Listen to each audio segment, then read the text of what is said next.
Di sebuah desa kecil di pedalaman Kalimantan, seorang pemuda bernama Arif menjalani hari-harinya dengan kesederhanaan. Hidupnya serba sulit, tapi ia memiliki semangat pantang menyerah. Suatu hari ia berangkat kerja melewati sungai. Ia memulai harinya seperti biasa, tidak menyadari bahwa hidupnya akan berubah selamanya. Apa yang sebenarnya terjadi? Beginilah kisahnya. Di sebuah desa kecil di pedalaman Kalimantan, hidup seorang pemuda bernama Arif.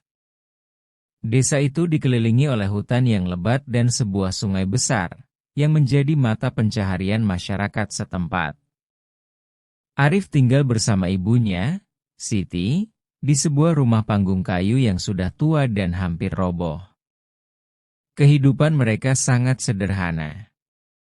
Setiap hari, Arif harus bekerja keras demi mendapatkan sesuap nasi untuk dirinya dan ibunya yang sakit-sakitan. Arif adalah seorang pemuda yang dikenal pekerja keras, meskipun nasib seolah tak pernah berpihak kepadanya. Ia bangun sebelum matahari terbit untuk menangkap ikan di sungai. Dengan perahu kecil yang telah usang, ia mendayung perlahan menembus kabut pagi.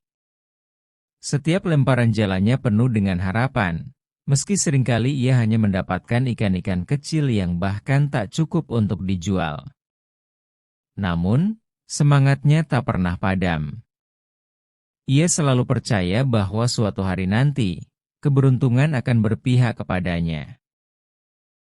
Ibunya sering menasihati Arif agar tak terlalu memaksakan diri. "Nak, kamu jangan terlalu keras pada dirimu sendiri. Allah pasti akan memberikan rezeki di waktu yang tepat," kata Siti dengan suara lembut. Namun, Arif hanya tersenyum dan menjawab dengan penuh keyakinan, "Ibu, aku akan melakukan apapun agar kita bisa hidup lebih baik. Aku ingin melihat ibu sehat kembali." Meski hatinya penuh tekad, kenyataan berkata lain. Mereka seringkali harus berpuasa karena tak ada makanan yang cukup. Saat-saat seperti itu, Arif hanya bisa merenung di tepi sungai, menatap air yang mengalir perlahan. Sungai itu adalah tempat ia menggantungkan hidup, tapi juga saksi bisu atas segala penderitaan yang ia alami. Di saat pagi hari, Arif memutuskan untuk mencoba keberuntungan di sebuah area terpencil sungai yang jarang orang kunjungi. Tempat itu dianggap angker oleh penduduk desa karena banyak cerita mistis yang beredar. Ada yang mengatakan bahwa tempat itu dihuni roh penunggu sungai. Ada pula yang percaya bahwa siapapun yang nekat ke sana akan mengalami nasib buruk. Namun, bagi Arif, cerita-cerita itu tak lebih dari sekadar dongeng. Ia lebih takut pada rasa lapar yang terus menghantui keluarganya.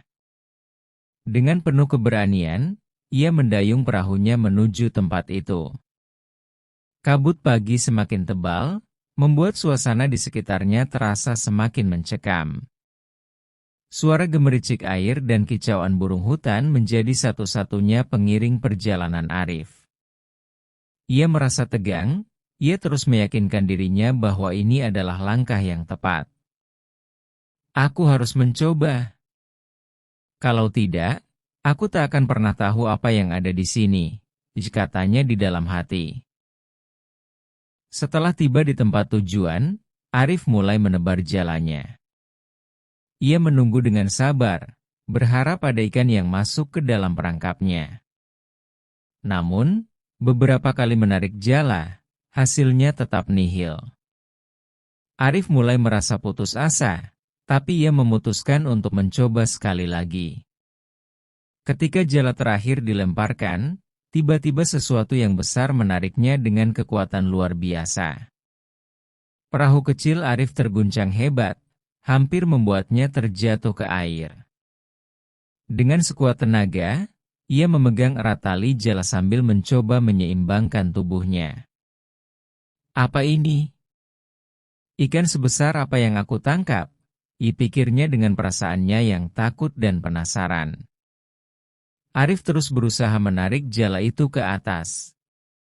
Keringat membasahi tubuhnya meskipun udara pagi masih dingin.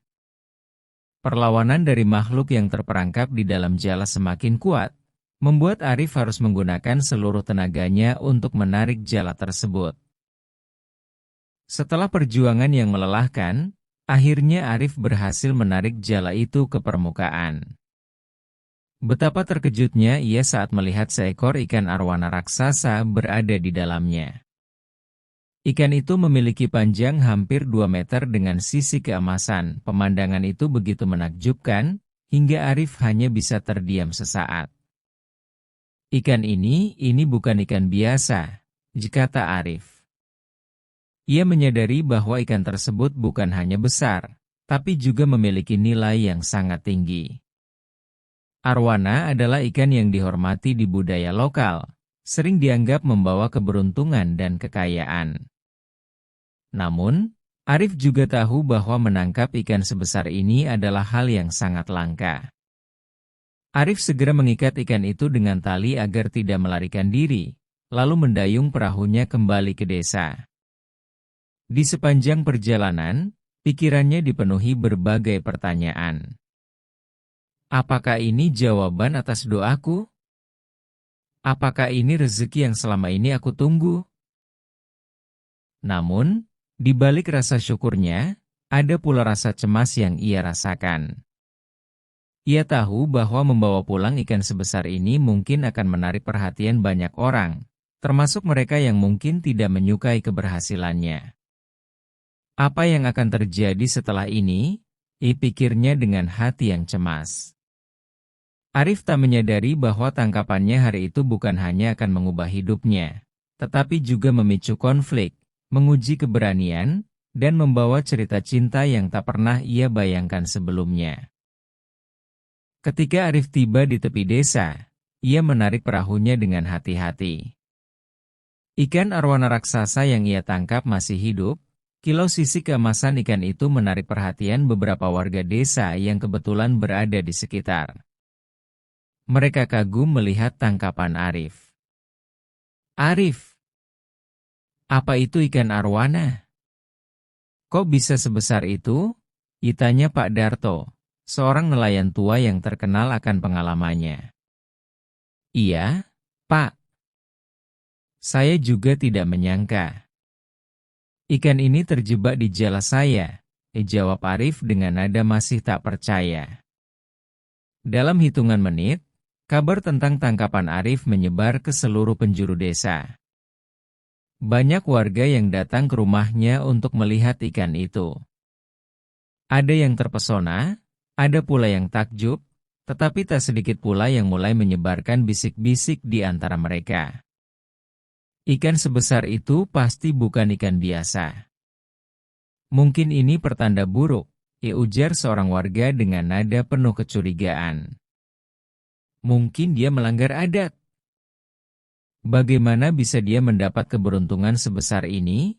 Kata warga yang lain. Namun, di tengah keraguan dan gosip, datang seorang pedagang ikan dari kota, yang kebetulan sedang mencari arwana. Ia terkejut melihat ikan sebesar itu dan langsung menawar dengan harga tinggi. Arif, ikan ini sangat langka. Saya akan membelinya seharga 2 miliar rupiah. Katanya.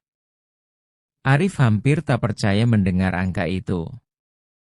Jumlah yang ditawarkan cukup untuk mengubah kehidupan keluarganya. Namun, ia meminta waktu untuk berpikir. Ia tidak ingin terburu-buru untuk mengambil keputusan. Keputusan Arif untuk menunda penjualan ikan itu malah memicu lebih banyak gosip di desa. Beberapa orang mulai iri dan merasa bahwa Arif telah mendapat keberuntungan yang tidak adil. Bahkan ada yang menuduh bahwa ia telah melanggar pantangan adat dengan menangkap ikan di tempat yang dianggap sakral. Dia pasti telah melanggar hukum alam. Kalau tidak, mana mungkin bisa menangkap ikan sebesar itu di sungai kita? Kata Pak Jono, seorang warga yang dikenal suka memprovokasi. Ada baiknya kita tanyakan ini kepada kepala desa. Jangan sampai ini membawa malapetaka bagi kita semua. Arif mulai merasa tertekan dengan situasi tersebut. Padahal, ia hanya ingin membantu ibunya dan mengubah nasib keluarganya. Namun, ia tahu bahwa ia tidak bisa menghindar dari tuduhan warga yang semakin hari semakin menyudutkannya. Suatu hari, Arif bertemu dengan Rina, anak kepala desa. Rina adalah seorang gadis yang terkenal ramah dan baik hati. Ia sering membantu warga yang membutuhkan dan sangat menghormati perjuangan Arif. Melihat situasi yang dihadapi Arif, Rina merasa kasihan dan memutuskan untuk membantunya. "Arif, kamu harus kuat. Jangan dengarkan apa kata mereka. Aku percaya bahwa apa yang kamu dapatkan adalah hasil dari kerja kerasmu," kata Rina dengan tulus. "Terima kasih, Rina. Tapi rasanya berat sekali. Aku hanya ingin hidup tenang, tapi sekarang semua orang seperti memusuhiku," jawab Arif dengan nada putus asa. Rina memberikan dukungan kepada Arif, dan dari pertemuan itu, mereka mulai saling mengenal lebih dekat. Dan tumbuh rasa kagum di antara keduanya. Namun, mereka tahu bahwa hubungan mereka tidak akan mudah. Terutama karena ayah Rina adalah salah satu pihak yang mempertanyakan keberuntungan Arif. Hasil uang penjualan ikan, Arif mulai membangun rumah kecil untuk ibunya. Ia juga menggunakan sebagian uang itu untuk membeli obat-obatan yang selama ini sulit mereka dapatkan. Kehidupan mereka perlahan mulai membaik. Namun, rasa iri dari sebagian warga desa tidak hilang begitu saja. Suatu malam, rumah baru Arif dilempari batu oleh sekelompok orang tak dikenal. Pintu dan jendela rumahnya rusak, dan sebagian barang di dalam rumah hancur. Arif yang saat itu sedang tidur bersama ibunya, langsung terbangun oleh suara ribut. "Arif, keluar kau! Jangan pikir kau bisa hidup tenang setelah mencuri keberuntungan," teriak seseorang dari luar rumah. Arif hanya bisa diam, melindungi ibunya yang ketakutan. Ia merasa sedih dan marah, tapi ia tahu bahwa melawan mereka hanya akan memperburuk situasi. Dalam hati, ia berjanji untuk tetap kuat demi ibunya. Malam itu, Sinta berbicara dengan ibunya. "Bu, aku tidak ingin hidup mewah, tapi aku ingin hidup bahagia. Raka mungkin tidak kaya, tapi aku yakin dia bisa membahagiakan aku," katanya dengan suara bergetar. Ibunya terkejut mendengar ucapan itu, tetapi ia melihat kesungguhan di mata Sinta. Keesokan harinya, ia mencoba berbicara dengan Pak Hadi, membujuk suaminya untuk memberi Raka kesempatan. "Pak Hadi, mungkin kita tidak boleh menilai seseorang hanya dari hartanya. Lihatlah ketulusan Raka. Itu lebih berharga daripada uang," katanya. Pak Hadi akhirnya setuju untuk mempertimbangkannya. Dengan satu syarat, Raka harus membuktikan keseriusannya dengan bekerja lebih keras. Mendengar kabar itu, Raka merasa bersyukur dan terharu. Ia semakin giat bekerja, bahkan mulai mencoba pekerjaan tambahan sebagai kurir untuk menabung lebih banyak. Setiap malam, ia terus berdoa, memohon agar jalan ini dimudahkan. Sinta juga semakin yakin bahwa Raka adalah jawaban dari doa-doanya selama ini.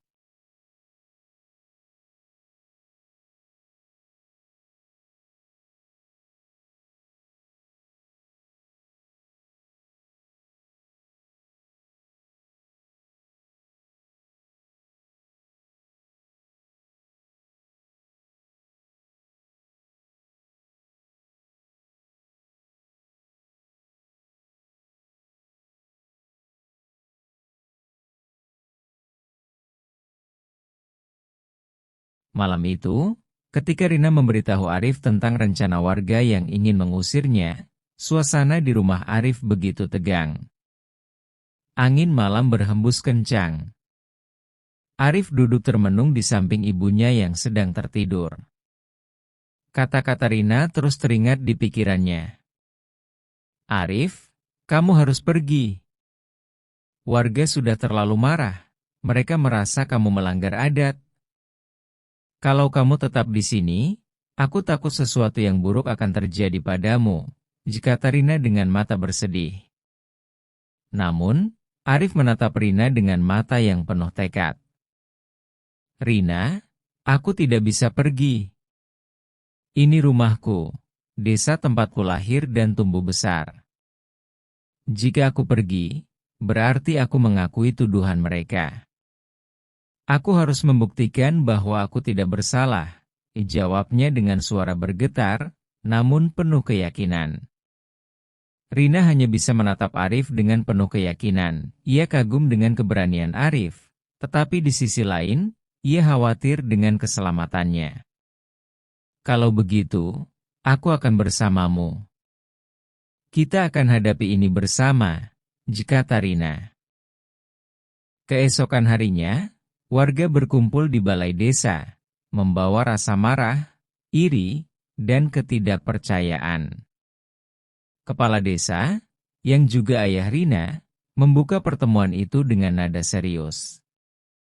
Kita di sini untuk memutuskan apa yang harus dilakukan terhadap Arif. Banyak yang mengatakan bahwa dia telah melanggar adat dengan menangkap ikan di tempat yang dianggap sakral, kata kepala desa sambil menatap warga. Arif berdiri di tengah-tengah warga di balai desa. Ia kerumuni warga. Namun, ia tidak mundur. Dengan suara yang mantap, ia mulai berbicara. Saya tahu banyak dari kalian menganggap apa yang saya lakukan salah. Tapi saya ingin kalian tahu, saya tidak pernah berniat melanggar adat atau membawa malapetaka bagi desa ini. Saya hanya mencoba bertahan hidup, mencari nafkah untuk ibu saya yang sakit, katanya dengan nada tulus. Beberapa warga mulai terdiam, tersentuh oleh kata-kata Arif. Namun, ada pula yang tetap bersikeras. Tapi tempat itu adalah wilayah terlarang. Siapapun yang menangkap ikan di sana pasti akan mendapat hukuman, kata seseorang warga. Arif menarik napas panjang, lalu melanjutkan, saya tidak tahu tentang larangan itu. Tapi kalau ini tentang adat, saya siap menerima konsekuensinya. Tapi jangan lupa, ikan itu adalah rezeki yang saya dapatkan dengan kerja keras, bukan karena melanggar aturan atau mencuri dari orang lain. Kata-kata Arif mulai menggugah hati banyak warga. Beberapa orang yang awalnya menuduh, mulai merasa malu. Namun, situasi menjadi semakin emosional ketika Siti, ibu Arif, muncul di balai desa dengan bantuan Rina. Meski tubuhnya lemah, ia memaksakan diri untuk berbicara. Saya tahu anak saya bukan anak yang sempurna, tapi dia selalu berusaha keras untuk membahagiakan saya. Dia tidak pernah meminta-minta, tidak pernah mencuri. Kalau kalian ingin menghukumnya, hukum saya juga. Saya ibunya, dan saya yang mengajarinya untuk terus berjuang, ujar Siti dengan suara lirih namun penuh keberanian. Suasana menjadi hening. Kepala desa, yang awalnya tegas, mulai terlihat ragu. Ia menyadari bahwa apa yang dilakukan Arif sebenarnya adalah bentuk pengabdian kepada keluarganya, sesuatu yang seharusnya dihormati. Akhirnya, kepala desa berdiri dan berkata, mungkin kita terlalu cepat menghakimi. Arif memang menangkap ikan di tempat yang dianggap sakral, tapi kita juga harus melihat niatnya. Dia hanya ingin bertahan hidup dan membantu ibunya. Kita tidak bisa terus menyalahkannya. Keputusan kepala desa untuk membela Arif mengejutkan banyak orang. Warga yang sebelumnya marah mulai menyadari kesalahan mereka. Bahkan Pak Jono, orang yang paling menentang Arif, datang menghampiri Arif dan meminta maaf. Maafkan saya, Arif. Saya terlalu cepat menilai tanpa memahami perjuanganmu, kata Pak Jono dengan wajah penuh penyesalan. Arif hanya tersenyum dan menjawab, tidak apa-apa, Pak.